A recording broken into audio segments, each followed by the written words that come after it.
Қазақстандықтарға берілетін 10 сотық тегін жер берілу тәртібі өзгерді. Армысыздар, қазақ елі.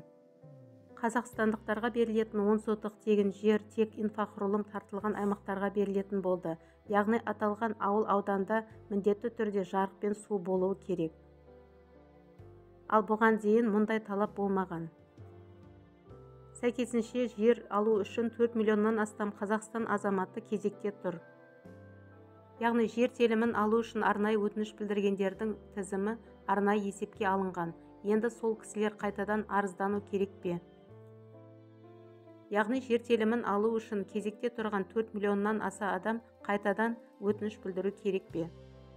Осы кезге дейін кезекте тұрған кісілердің біразы өзі қалаған аймақтан жер белгілеп өтініш білдірген.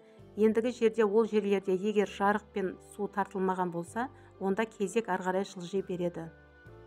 Бұл туралы Қазақ Республикасы Ауыл шаруашылығы министрлігінің баспасөз қызметі былай дейді. 4 миллионнан астам кезекте тұрған адам қайтадан өтініш беруі тиіс пе? Бұл кезек не болмақ деген сұраққа келер болсақ, бұрынғы кезекте тұрған азаматтардың кезектілігі сақталады. Қайта өтініш беруде қажет етпейді.